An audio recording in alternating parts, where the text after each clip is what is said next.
நுவலி விளையாடி நேயர்களுக்கு இது ஒரு இரங்கல் பதிவு. நேற்று இரவு 8:30 மணிக்கு ரோபோசங்கர் அவர்கள் இறந்துவிட்டார். மிகச்சிறந்த நகைச்சுவை நடிகர், நகைச்சுவை கிங்குன்னு கூட சொல்லலாம். இது ஒரு தாங்க முடியாத இழப்பு நம்மளுடைய கலை உலகத்திற்கும் அவங்களுடைய குடும்பத்தினருக்கும். வயதும் மிக குறைவு, 46 வயது தான் சொல்கிறாங்க. எவ்வளோ பெரிய இழப்பு பாருங்கள். இந்த அவருடைய இறப்பு எவ்வளோ பெரிய ஒரு அவேர்னஸாக எப்படி இருக்கணும், தன்னுடைய உடம்பை எப்படி பாதுகாத்துக்கணும் அப்படின்னு எல்லோருக்கும் ஒரு அவேர்னஸ் கொடுத்துருக்குது. அதில் மாற்றுக்கிறது கிடையாது.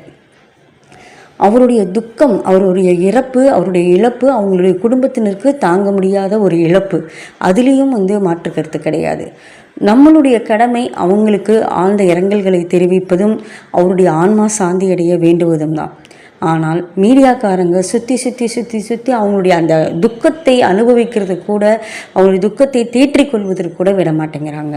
ஒவ்வொரு பிரபலங்களின் வீட்டிலும் ஒரு துக்கம் நடக்கும் பொழுது அவங்களும் கெஞ்சி கேட்குறாங்க, எங்களை விட்டுருங்க அப்படின்ட்டு.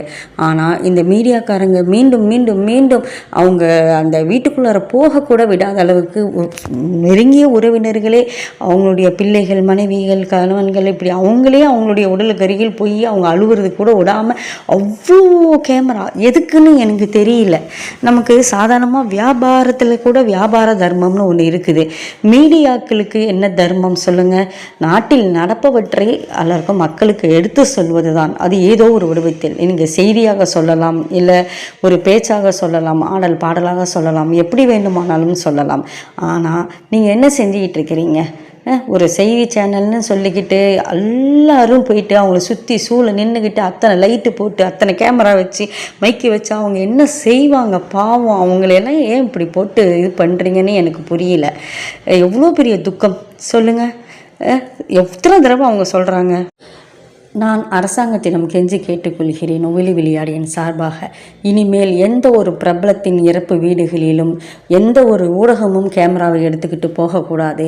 அவங்க 1 கிலோமீட்டர் தூரத்திலேயே நின்று வேணும் அப்படின்னு சொல்லிட்டு ஒரு சட்டம் கொண்டு வந்தால் நல்லாயிருக்கும்னு நான் வேண்டி கேட்டுக்கிறேன். பாவம் பிரபலங்கள். நீங்கள் என்ன நினைக்கிறீங்க சொல்லுங்கள். அதே சமயத்தில் நுவலி விளையாடி அவருடைய ஆன்மா சாந்தியடைய இறைவனை பிரார்த்தித்துக் கொள்கின்றது.